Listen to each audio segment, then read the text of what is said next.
Hello and welcome to this special webinar on real estate overview and opportunities with Mr. Pankaj Pandey, Head Research, ICICIdirect.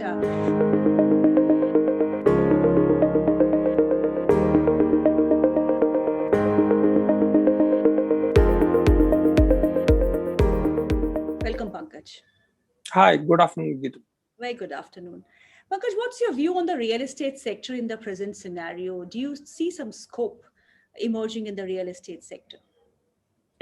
So, real estate as a sector hasn't really done well for quite some time and for various reasons. But going forward for real estate sector, we are looking at an industry which is poised to benefit from a shift towards formalization. And also where we see more efficient players are gaining more market share, which have the ability to sort of raise money with stronger balance sheets, and they have the ability to sort of scale up. So our sense is that these players will be the winners in future. And also for buyers, what is on the table is the historic low interest rates. Along with that, the pricing scenario is quite stable. We haven't seen price increase in quite some time. Then the regulatory landscape is quite better compared to previous past because of the number of steps taken by the governments. Besides this, what is also happening is at the industry level, we are seeing that, say for example, in CY20, the overall units were down about 4%. And if you sort of dissect the industry between organized and unorganized players, typically the unorganized segment is 90 to 95% of the entire pie.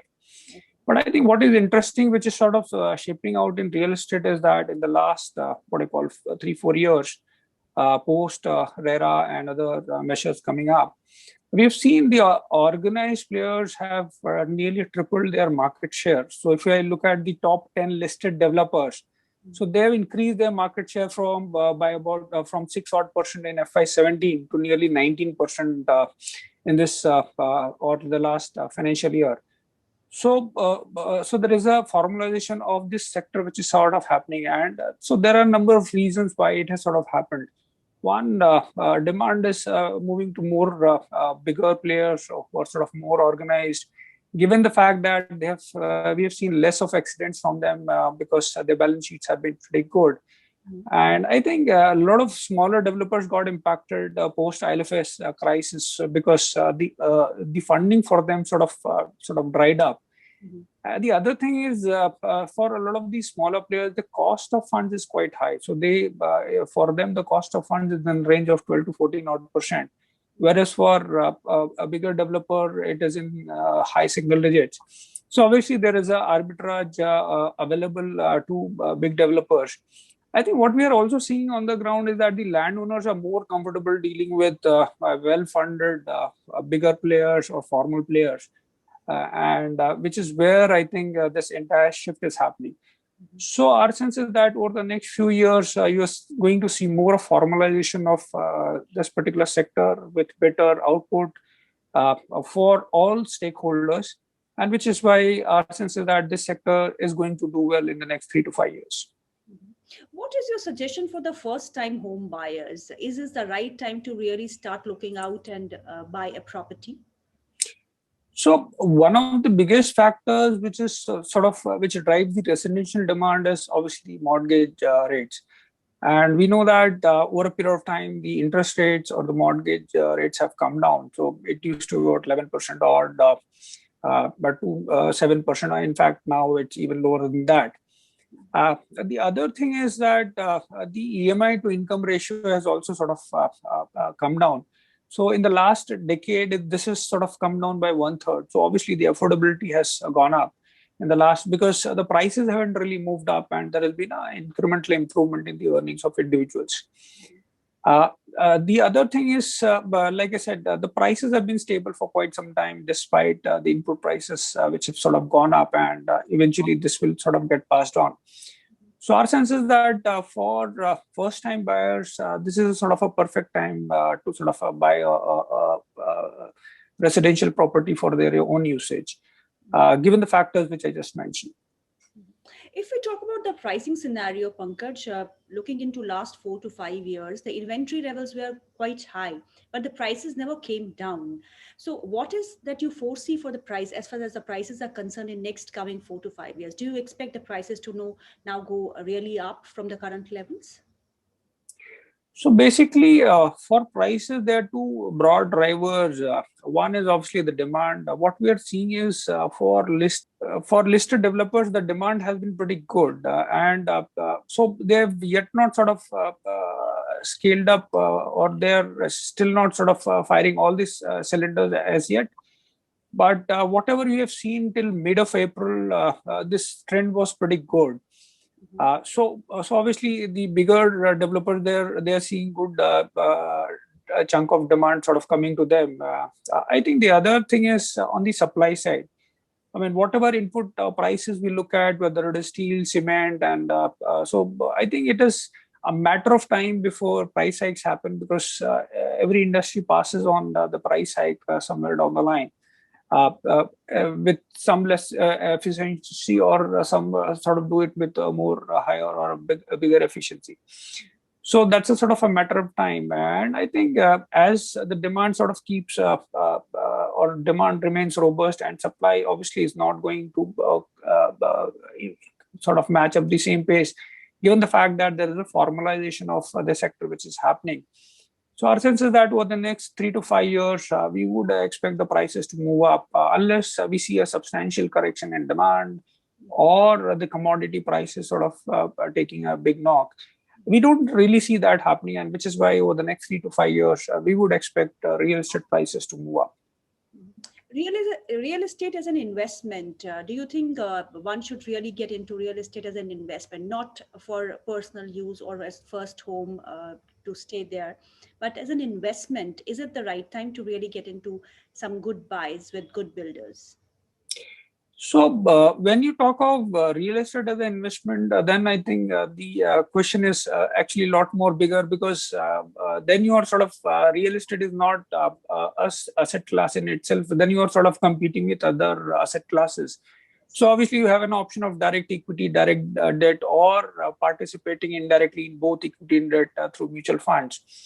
But in case if somebody still wants to sort of go ahead in terms of trying to or as to buy real estate as an investments only, then I think a number of other factors are still needs to be considered. One, it's not a very homogeneous market, so which is where you need to be sure of the kind of developer you're looking at, the micro market, what is the stage of construction, and what is the kind of pricing trends which have been there. So there is sort of no easy answer, but so it's very difficult to say a blanket yes and no for the sectors, because a lot of other smaller components go into it.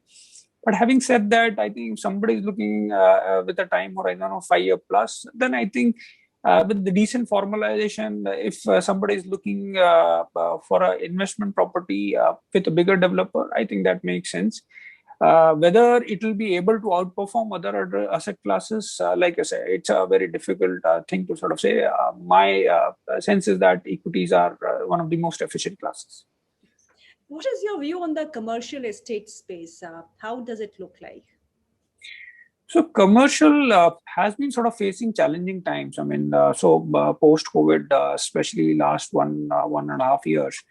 And what is happening is that a lot of companies are now trying to sort of adopt to this new normal of work from home, and which is where one is really not sure the kind of demand it will create post normalization. Obviously, you could have factors where things could again come back to normal once the pace of vaccination sort of happens. There is also a possibility that you might see more of a new norms for layout of workstation, which might sort of be there, and which might create an additional demand. Mhm. So there are lots of ifs and buts in the overall scheme of things. But I think our sense is that here also you have bigger organized players who are sort of consolidating properties across the pan or across markets or across geographies in the country. So while you have number of forces which are sort of working against it, I think it is still sort of premature to sort of look at commercial properties as an investment going forward. But I think once this consolidation happens, our sense is that things will become a lot more better for this pack, especially for listed A properties. So, which is where I think the opportunity could lie, because here also you have various grades of properties. I think the demand for the top listed A properties will be there, and so which is where I think things could be there. But uh, uh, uh, uh, the entire pocket is still sort of hazy in terms of outlook going forward.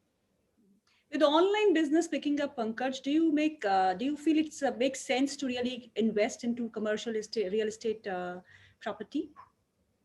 So I think, see, what we are seeing is new investment avenues like REITs. So I think REITs is a sort of a better engine or better platform to tap opportunities in the commercial real estate side. One, obviously, an investor can have lower ticket sizes or can modify the ticket size according to their investment corpus, what they are looking at.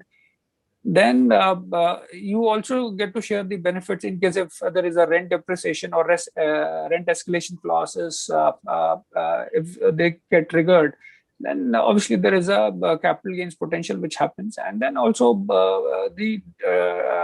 there is a benefit in terms of dividend being tax free. So that also is a sort of a good thing. So rather than sort of individually chasing, I think REITs are a better engine. They're better managed, and then again, you really do not carry a concentrated risk because obviously they will have a bouquet of properties to in their investment vehicle. So from that perspective, I think REIT makes a lot more sense. If you talk about the government, in recent years, government has taken, a lot many measures to really give a push to housing sector, because housing sector contribution to GDP is around 10%. Not only that, it is a major employment generation industry. I mean, job creation happens through real estate sector. So do you expect government to really keep on pushing measures for this sector going ahead?